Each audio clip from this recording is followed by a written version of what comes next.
Welcome, everyone. My name is Susie Leas, and I am a St. Michael's College grad from the class of 1986.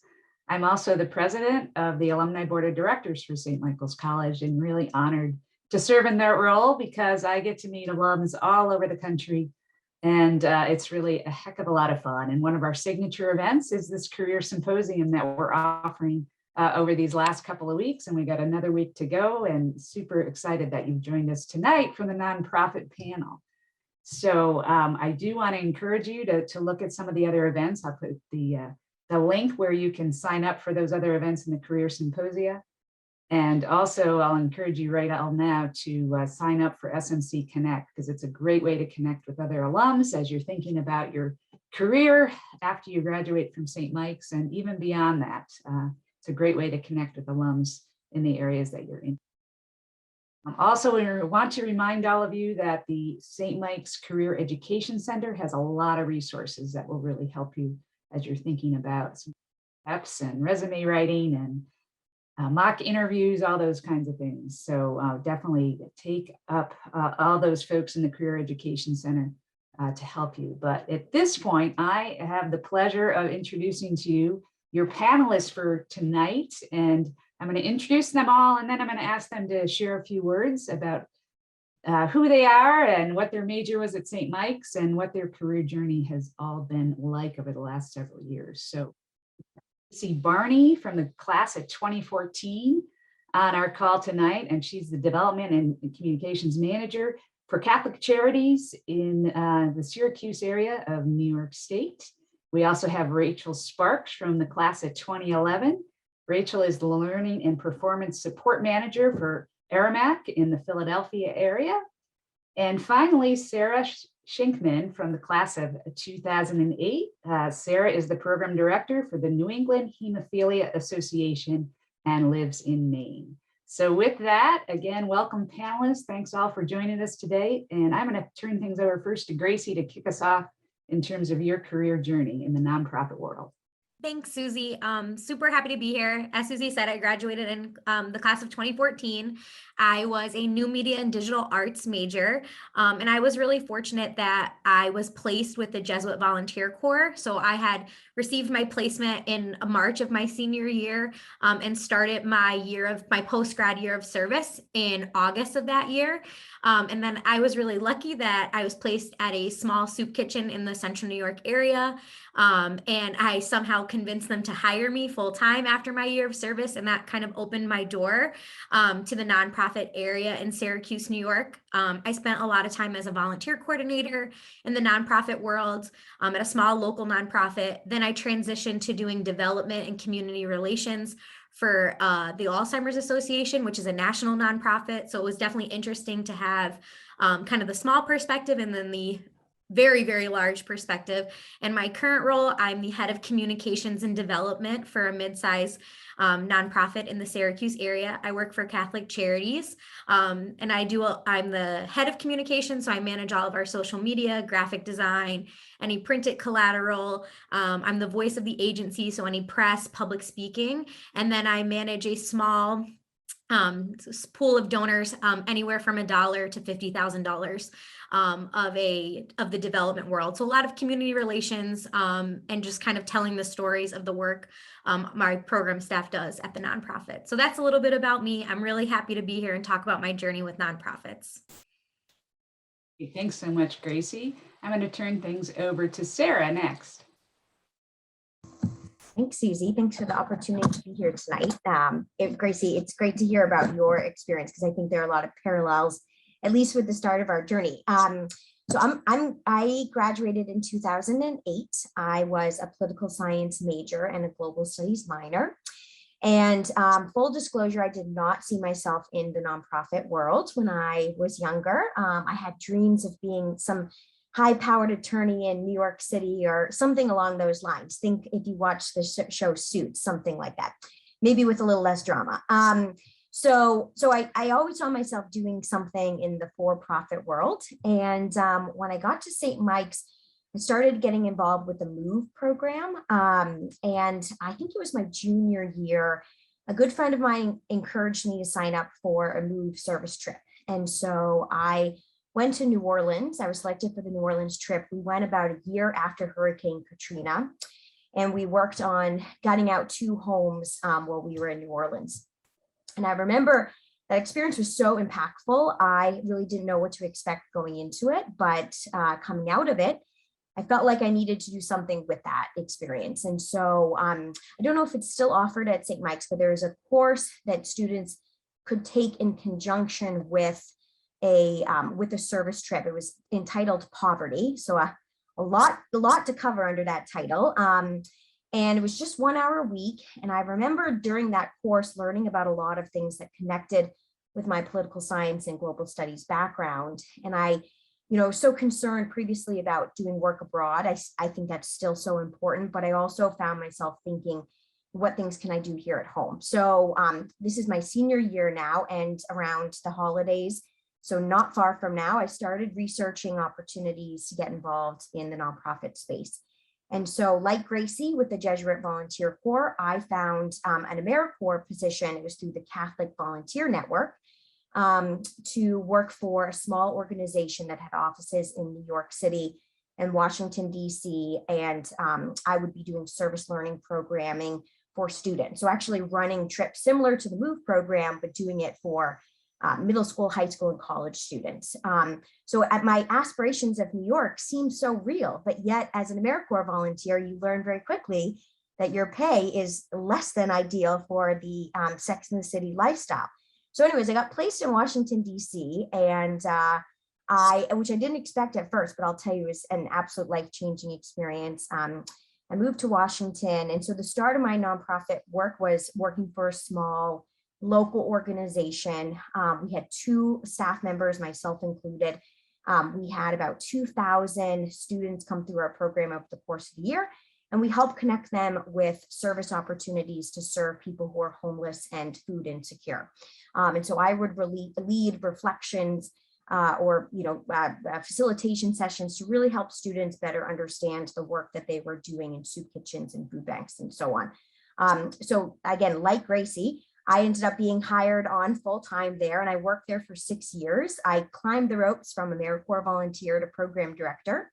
And then an opportunity opened for me to work for the Make-A-Wish Foundation. So I ended up moving to Make-A-Wish, and I worked for the Mid-Atlantic chapter.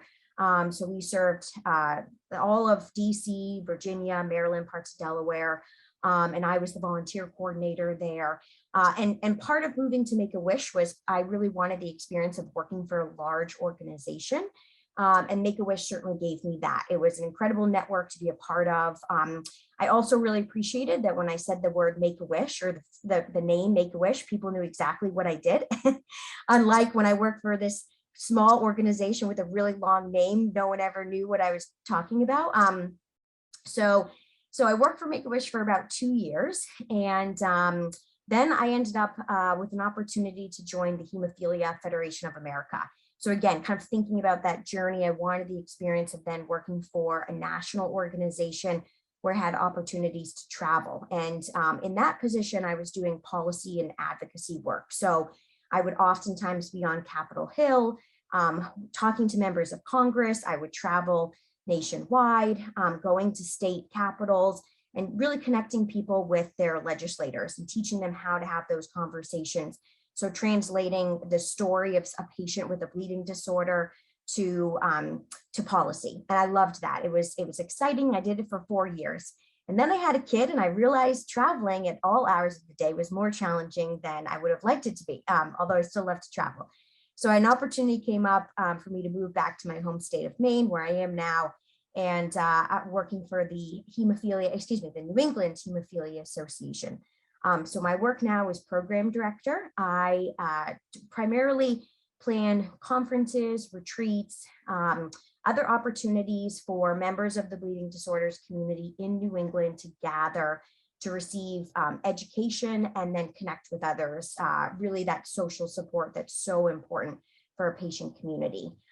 So it's been great to move back to my home region and home state. And this new journey, especially during COVID, I've learned a lot from this experience, but my commitment to being in nonprofits has certainly remained the same. So anyways, I realize that's a lot there, but a lot of ground to cover. So look forward to our discussion later. Thanks. Great, thanks, Sarah. And last but certainly not least is Rachel Sparks. And the reason I had Rachel go last is because she's had an interesting career journey that started in nonprofit and then moved into profit. So Sarah, Rachel, take it away and share your journey with us. Thank you, Susie. And it's really an honor to be speaking up here with Gracie and Sarah and to be able to share our journeys.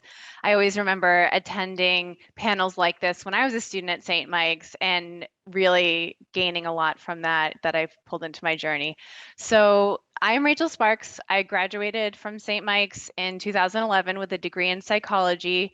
I'm originally from southeastern Massachusetts, as many St. Mike's students are, but I currently live in Philadelphia. And if you know me, or I hope you get to know me and reach out, I'm someone who sets and accomplishes goals, whether I'm running an ultra marathon and placing in the top 5, or leading workforce development programs for people in recovery from addiction, and they're looking to get back into employment. So when I was at St. Mike's, something that really stuck with me was access to resources and access to skills, and how there is disparity between access. And I wanted to be active in the solution to that. And since graduating from St. Mike's, I've carried that thread of performance support, performance development with many different populations.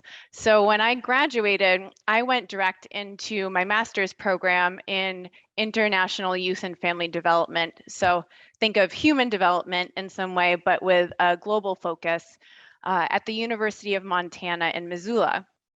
And part of my graduate experience was an international internship. And I picked this program particularly because the internship was with the Peace Corps, which is 27 months, and I was placed in the Philippines. And something that a professor at St. Mike's said to me or our whole group, as we were preparing to go on a service trip to India, was, what makes your impact so special that the $3,000 of your trip wouldn't be better served just donated directly to the people who you're going to serve? And that has stuck with me in what type of work I'm doing would be better served with just giving money, or making sure the projects that I'm a part of are sustainable and that are based in some sort of community organizing and grassroots effort. So that's why I picked a program where I could be with the Peace Corps and have a sustainable impact and get to know people versus a 2 to 3 month internship, pop in, paint a wall, and then leave. I wanted to get to know the people who I was working with. And so in my Peace Corps experience in the Philippines, I was placed with an NGO that worked in disaster relocation villages around the islands. And in the village where I was working, I had a non-typical, or at least I thought at the time, Peace Corps experience where there were about 60 of us in country. They clustered us together, so we had cohorts to learn from, train from, but also have as morale as well. And I was placed with a family that were international chefs. So I had this preconceived notion that being in the Peace Corps would mean that I would be living in some sort of disparity and lack of, and it was different, but I realized my bias coming into it was, oh, I'm here to help and it's going to be worse than where I'm coming from, because that's what I'm here, like swooping in, white savior complex, and realizing, oh, wow, people are doing well, but what can I bring to help?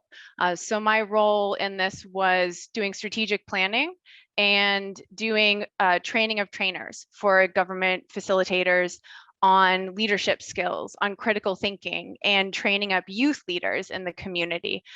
So that's where I saw my skills. It wasn't coming in and doing something, it was making sure people had the capacity to do what they needed to do or wanted to do. So I wrote my thesis on the impact of colonialism on critical thinking skills in the Philippines and interventions to build up critical thinking skills. And after completing my service in the Peace Corps, I moved to New York City. So similarly, Sarah had New York City dreams, and I started working as a program coordinator for a national nonprofit called Back on My Feet, and rose in the ranks up to a regional program director. And Back on My Feet uses running or jogging or walking as a catalyst for change for people who are transitioning out of homelessness. And my role was to oversee our programming and to train our clients for upskilling and workforce development to get employed, or to gain promotion, to make more money, to have more stability in their lives, to train our volunteers. And I oversaw 5 cities of staff, on frontline staff, and training them as well. And one of the ways that led me to my current role, that little twist there of, I thought the only way in my life that I would be making an impact was through nonprofit work. But I realized as I was working at Back on My Feet that there are a lot of different ways to do that. And there are a lot of different forms of influence where you can make an impact. And in my role, I had partnered with different HR leaders at Aramark, which is a global company, 200,000 employees, and they partnered with me to hire and engage in inclusive hiring practices of our clients. And that was something they were committed to. And they also did days of service, so I had exposure there. And I realized that I wanted to grow my career and work for a large company where I could help steer some of those corporate level policies of making sure, does this person really need a college degree to fulfill this role, or is this a gatekeeping policy that we have? Or are we putting too many barriers into our corporate donations? Are we really donating where we say makes an impact? Or more particularly in my current role as learning and performance support manager, I carry through that current theme of making sure all of our employees across the globe have the training skills and the access to skills that they need to do their job well. Because whether it was when I was in the Philippines or working for Back on My Feet in New York City, or now currently in this role, I've seen in so many different ways that if you have access to skills or to the training or support that you need, you're going to have greater security in your life. And if you have that greater security, you're going to be able to grow and then achieve the goals that you want to set for yourself.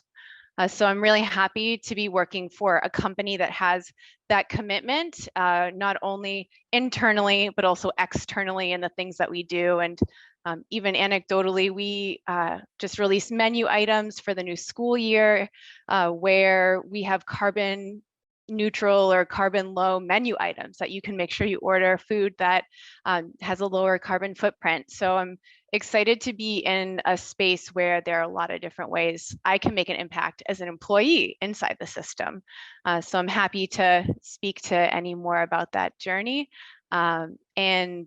Additionally, I also work as a career coach for junior software developers who are trying to break into the field in non-traditional ways. And if anyone ever wants support on resumes or interviewing or networking and things like that, happy to support there as well. Fantastic. Well, there's a great theme here about access. Myself too, I work at a nonprofit, the American Society of Hematology, and I was a poli-sci major, so I do policy work. And really one of our issue areas, of course, is access to care for blood cancers or with sickle cell disease or anemias or blood clots, those kinds, So very much a part of my passion is making sure that the work we do impacts patients that our members treat. So I love that theme of access. I've also picked up with all of you, just your passion, for wanting to help others in the work that you do. And it's so interesting. Every time I meet a St. Mike's alum, it's like we all have this little passion in our hearts. And it just brings me back to the wonderful education and the great people we all met when we went to St. Mike's. Wow, your careers are super, super interesting. I know Caitlin's been looking at the chat and the Q&A and is going to start asking some questions. Caitlin, do you have one for the panel? I do. And thank you all so much for sharing your journeys. It's been really interesting to hear as someone else who works in the sector. So it's been really great. So what are some tips or pieces of advice that you would give to anyone who might be interested in nonprofit work after graduation? And whoever wants to jump in first, go ahead. I'm happy to start. Oh, sorry, Gracie, I didn't want No, you start. I'll follow you, Sarah. Okay, great. So I think one of the greatest pieces of advice that someone gave me earlier in my career was to think about transferable skills. In the nonprofit world, you often find people from all sorts of different backgrounds. There's not really a one size fits all approach. And I think that that's one of the things that makes the nonprofit sector special, is that you've got people with law degrees and business degrees, and people who have done administrative work. I mean, it really spans a lot of different skill sets. And so one thing in particular, I was thinking kind of a little bit about my journey earlier today. When I was first starting out as an AmeriCorps volunteer, and if you know anything about AmeriCorps, it's amazing work, but you get paid a very small stipend in order to do your service. And so not a bad thing by any means, but it often means that people have to have additional income. And so I ended up working for a small bakery in Washington, D.C. on Saturdays and Sundays to help supplement my income. And it was a wonderful job. I had an opportunity to do something totally different from the service work that I was doing Monday through Friday. And so I remember thinking to myself, when I was putting together my resume for the next job, do I put something like that on my resume? And this mentor who I spoke with, who was really high up in the association world and who worked for several very prominent museums, he kindly gave me some time, and I said, do I put something like this on there? Is it relevant? It doesn't really speak to the work I do in nonprofits. And he said, absolutely. He said, the reason why something like this is important is because it demonstrates to an employer that you are willing to work 7 days a week in order to pursue your passion of nonprofit work. You also are demonstrating skill sets in customer service and other things that management skills that are just as important to the work that you do in nonprofits. And so that's really stuck with me. In fact, there was a time when I was working for Make-A-Wish where unfortunately we had cuts to our budget. I was laid off. And so I ended up taking a job for about 6 months working for LL Bean as a retail associate. And I remember at one point feeling so low about that, but afterward, it was hugely beneficial because I had the experience of what it was like to be laid off and have to make ends meet and figure out, how I was going to, provide services for myself and for my family. And that transferred into the work I did in advocacy. So I realize this is kind of a long way of saying, when it comes to tips and tools, don't necessarily put yourself within a certain box. I think it's so important to be creative and really think about how your skill set can transfer. Because for me, as somebody who hires people and I'm looking at resumes, I don't just want someone who's, done, I don't know, whatever there's really no typical career path in nonprofits, but, I want someone who can really explain to me how their skill set will benefit the organization in ways that may be unconventional.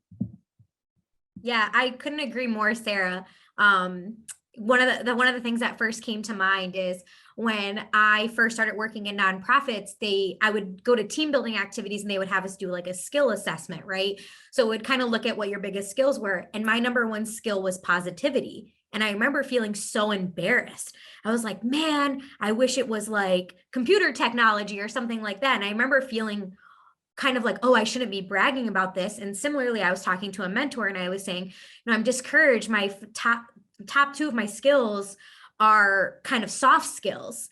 And they told me how valuable that was. And I thought back to what I really value about St. Michael's is the liberal arts curriculum, because it really makes you a well-rounded student and can it really prepare you for the workforce. So I totally agree with Sarah. And I saw Rachel kind of lift her finger too about transferable skills. So I think one of the tips I would have is don't undervalue soft skills. Or maybe some of the non-technical things. As I've applied for jobs and navigated and kind of climbed the ladder and promotions, I felt like the skills that maybe weren't teachable or maybe not traditional were valued more. Similarly, I was a new media and digital arts major, and I remember so many of my classmates were going off to be production assistants or writers, and I always kind of felt like, oh, I can't believe, I want to go into the nonprofit sector, but it really speaks to, there's so many different avenues to approach this work. And there's so many different ways to be successful. So one of my number one tips would be think about those skills that maybe you think are not as valuable in the workforce and try to highlight those as you talk with hiring managers. And the second thing I would add, Sarah mentioned that the pay is not always wonderful in the nonprofit sector. So one of the tips and tricks I would recommend is really try to think of what your passion is. I'm not saying my passion puts gas in my car and pays my grocery bill, but it definitely helps with the work. All the nonprofits I've had the privilege of working at have really been near and dear to my heart. When I participate in JVC, they really ask you to think about what type of work you want to do.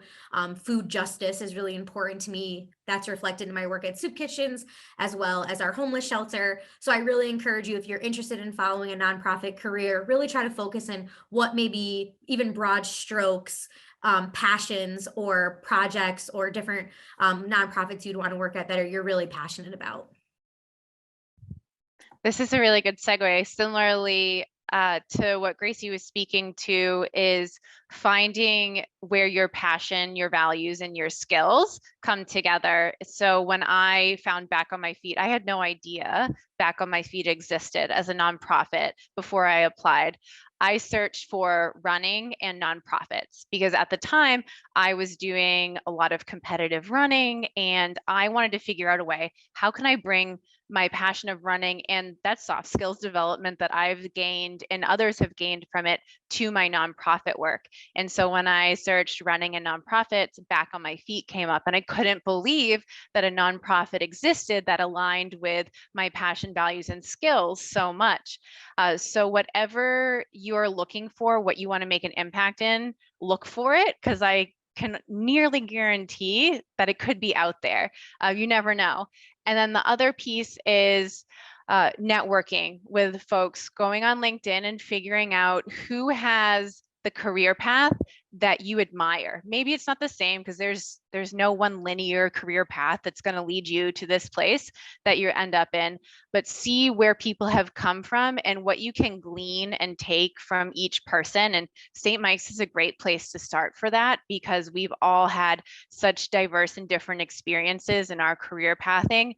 And I've never talked to a grad from St. Mike's who said no, that they won't talk to you. They're very eager to talk to you and they're very eager to support. So learn from people who have been there before, like attending tonight, but also keep it going, reach out to people, see what they've done and what you can learn from them. Because maybe it's not that first position that you have that you love and that lights your fire and that you're so excited, but it could be the second one or the third one, and the skills that you learned from the first got you to that second one.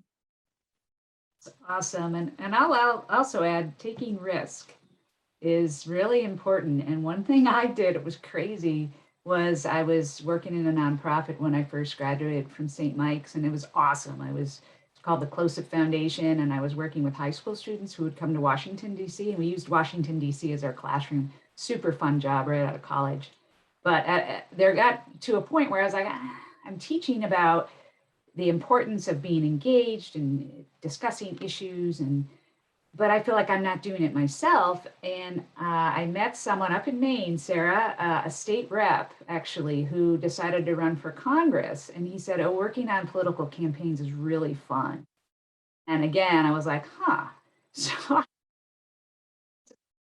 I got offered the job to work on that campaign. I quit my job in DC. I bought a car.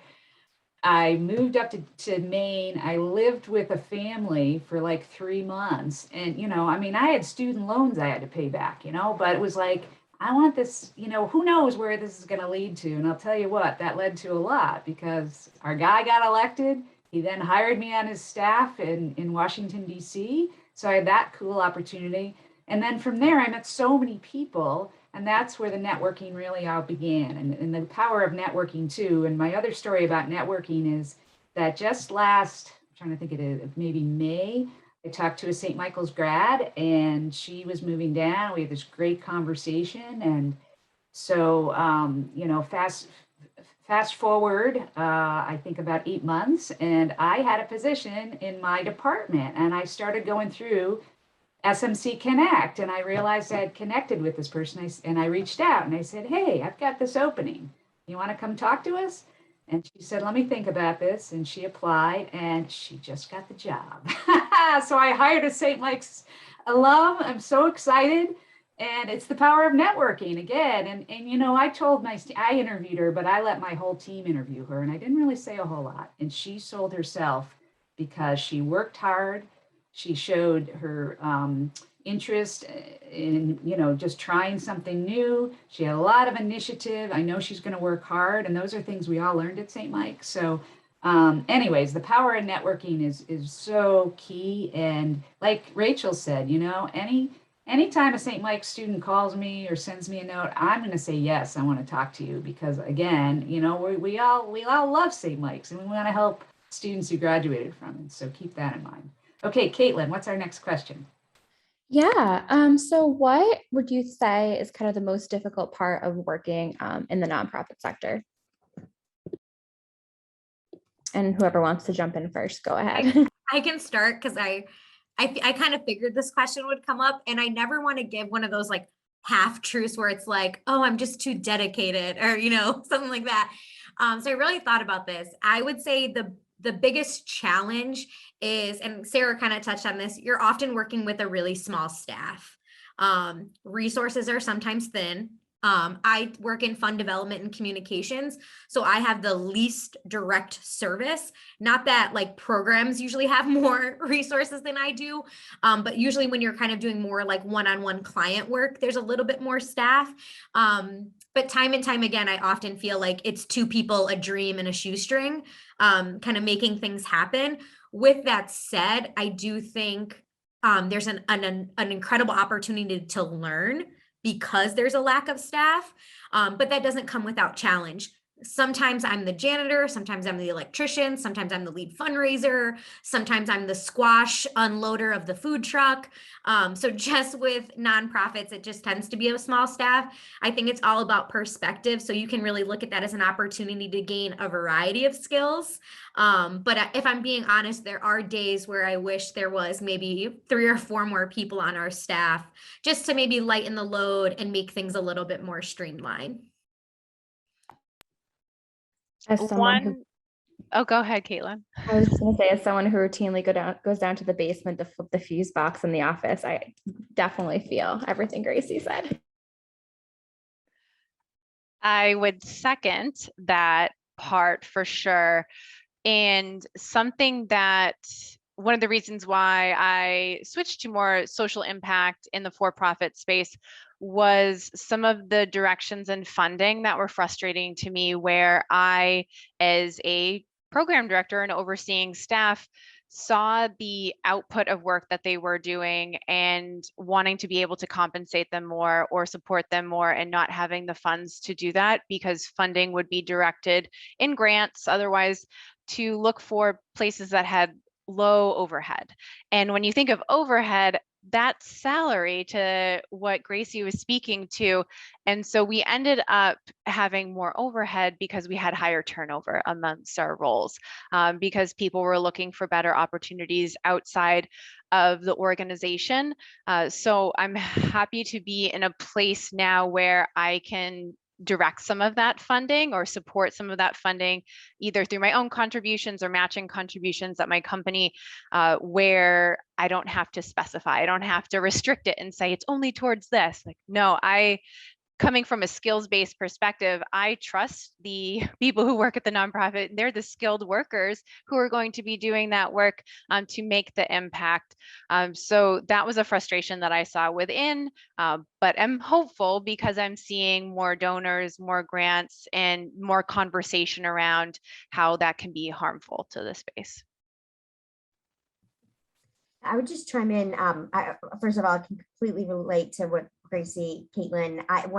One time I knew I worked in nonprofits when I had to go next door to an Aubon Pan and borrow their plunger to plunge a toilet in the office space that we were working in because no one else was there. So yeah, you do wear many hats in the nonprofit space, but I've used that story in job interviews and it always gets a good laugh and I guess demonstration of hard work. So for what it's worth, it's good to have that stuff. But in addition to what Gracie and Rachel mentioned, I would also just add in the term compassion fatigue.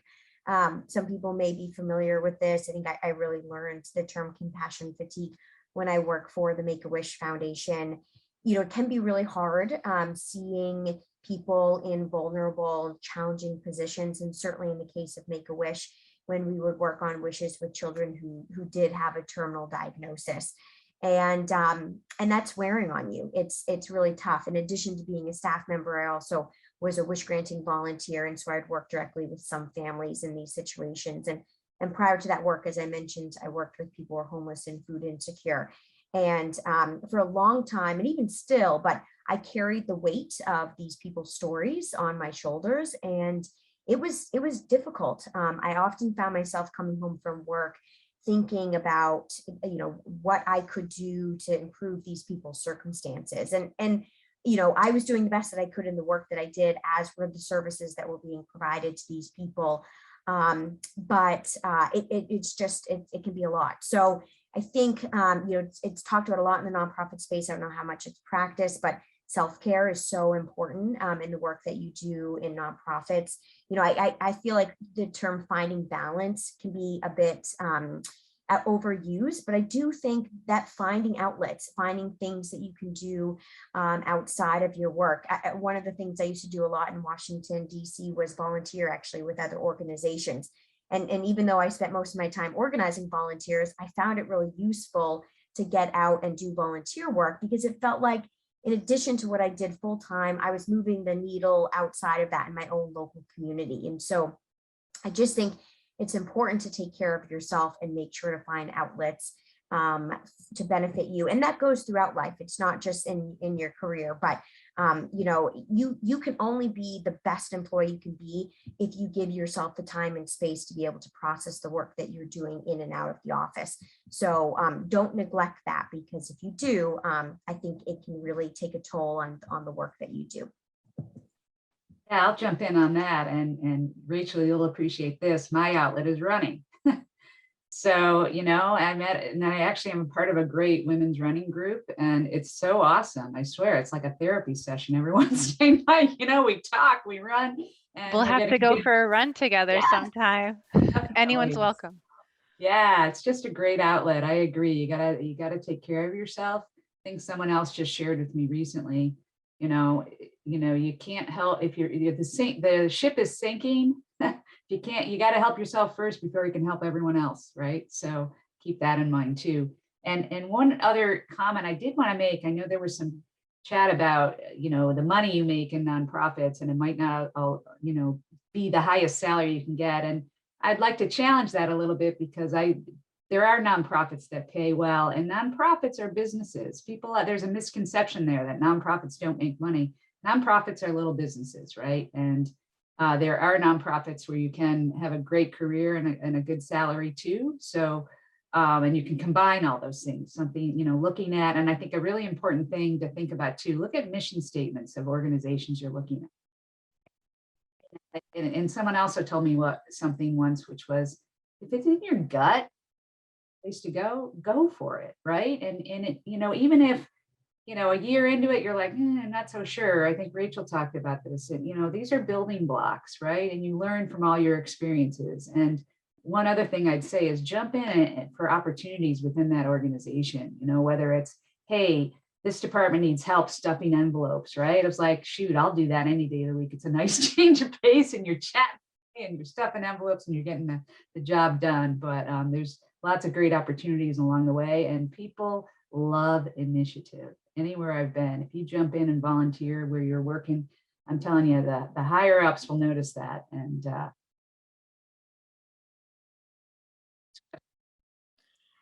Susie, I just wanted to add something when you talked about salary. So I agree, nonprofit is a charity, but you working there, you're paid to be there. I don't work for free. But one of the things I always talk about with younger, maybe new employees is salary is one component of your overall benefit package. So money is not the most valuable thing. Of course, like again, I like putting gas in my car and eating, but a lot of times where with nonprofits, they compensate differently. So I've always had extremely generous paid time off packages. And I'm at a point in my life where that is more valuable to me than maybe X amount of dollars in my paycheck. I know Sarah talked about work-life balance. It is challenging regardless of where you work, but all the experiences I've had, because sometimes the salary number isn't there, I feel like there's a lot more flexibility with nonprofits in terms of like having a family or other commitments. I'm able to participate in different boards, different networking groups on company time. So just don't, when you hear benefits, don't just assume that's salary. Look at the whole picture. Look at your healthcare, your retirement. I have really great matches, again, because that's a way a nonprofit can compensate that isn't directly tied to salary. So I know you're kind of hearing the same things that, there are some nonprofits that pay very well, maybe more moderately, but definitely keep in mind there's other parts of your benefit package. Gracie, that's a great point. I have amazing health insurance. I'll tell you what, it's the best stuff. And people come to where, to Ash where I work, and they're like, oh my gosh, is this for real? Like they'll ask HR 5 times, really? You include that too? It's like, yeah, we do, So anyways, great point. It's really the total package you want to look at for sure. All right, Caitlin, do you have another question for us?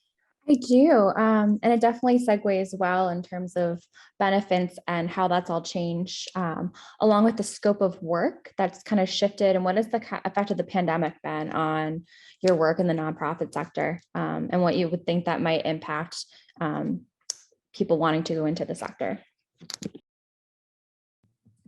I'm happy to start with this one just because I actually started my job in March of 2020.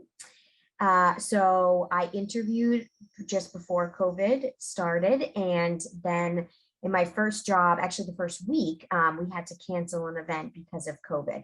And so it wasn't until actually in the last few months that I have done anything in person in my work. In fact, I actually still haven't met some of my coworkers because I work from home, despite a plan that had been for me to go to our office outside of Boston on a regular basis. So COVID has been really disruptive to our work. One of the hallmarks of the work that we do is provide a summer camp to kids who have a bleeding disorder in their families. And so within the first 3 months, I had to completely redesign an institution for over 30 years of people going to this summer camp location. And it is just something that is such a hallmark for our community.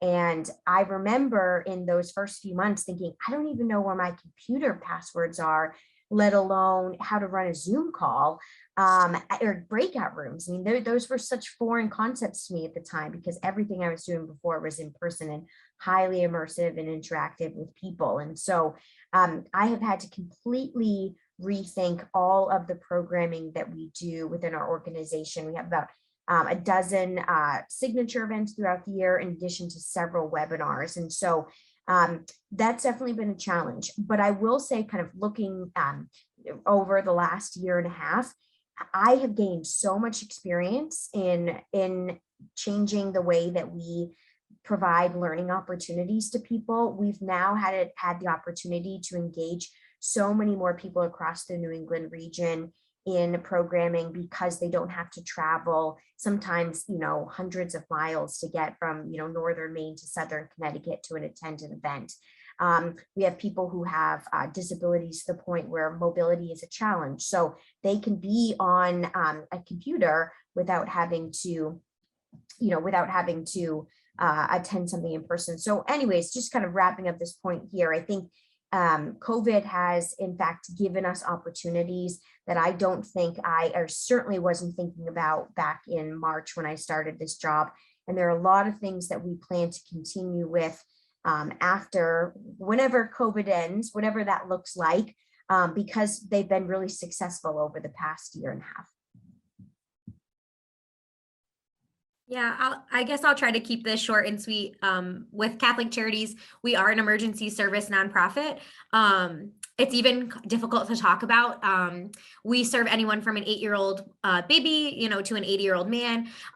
It was the work really changed because we had 65 homeless men in our shelter that had nowhere to go, and that was their home. And we had people that were being evicted and didn't have food. So my department, as the communications person, went into high gear. I'm still waiting for us to hit the brake, just because we've been needing to constantly communicate and fundraise. I echo Sarah that, I'm hopeful for what a world looks like, and there's definitely things that we have learned and will continue to use through as, whenever we get to a post-COVID world. But for me, I think the scope we've been really reactive rather than proactive, which has been challenging just because no one kind of knows what regulation is going to come out. I'm in New York State, so things are constantly changing. And even right now we're working a lot with resettling refugees from Afghanistan. So there's constantly different balls in the air.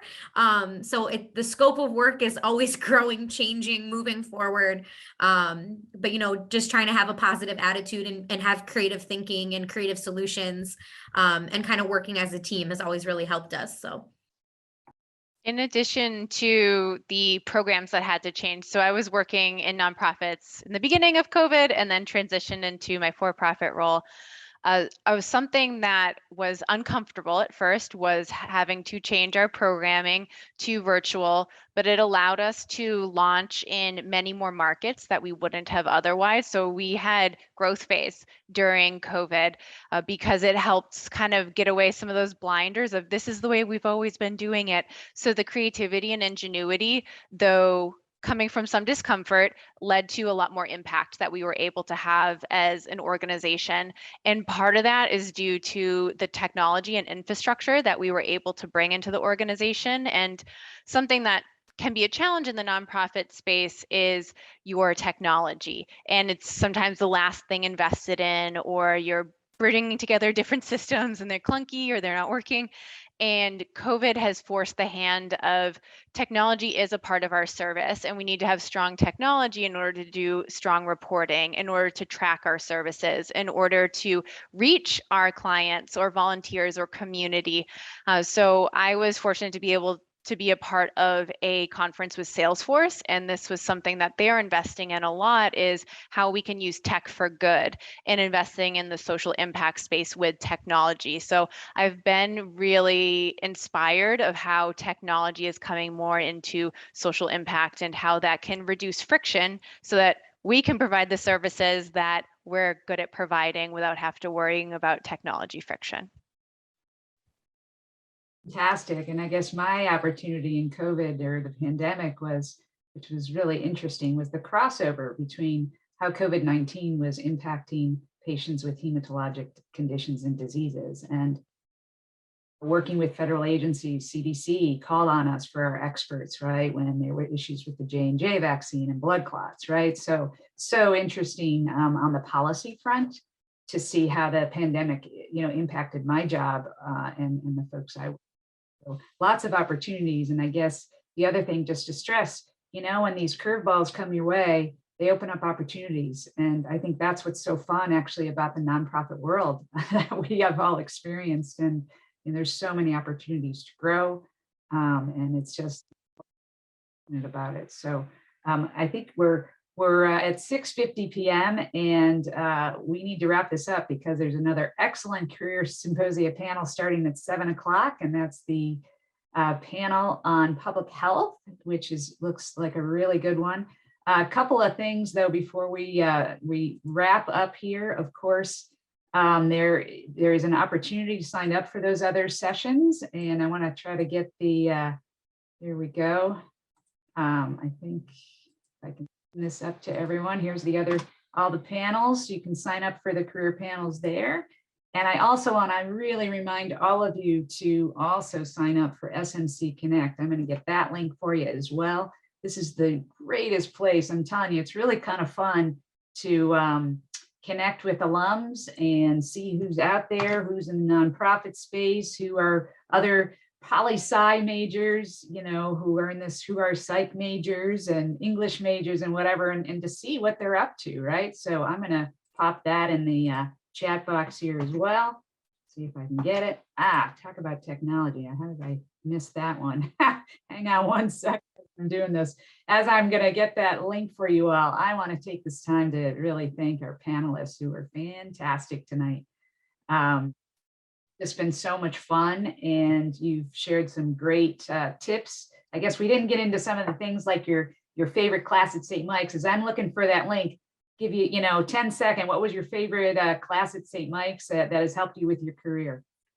Anything with Ray Patterson. If you can take a class with Ray Patterson, do it. I would say that poverty class with Professor Bolduc.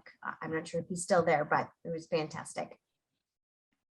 I did independent research and grant-funded research with Professor Vander K. Tomasulo, and that research process methodology reporting is the analytics that I've carried through in every role I've had.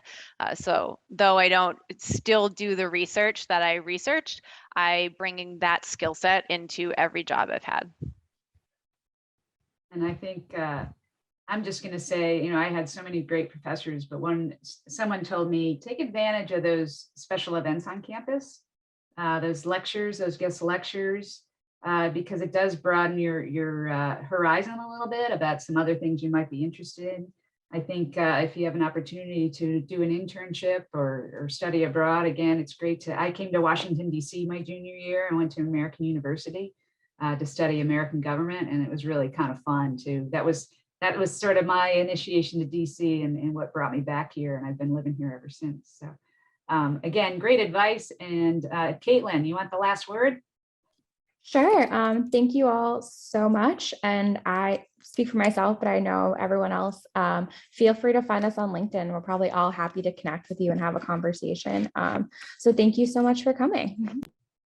Awesome. Have a great night, everyone. Good luck with your careers and your journey. And it is a journey and it's a fun one. So hop on and join all of us and enjoy the ride. Have a great night, everyone. Cheers. Bye, everyone. Thank you.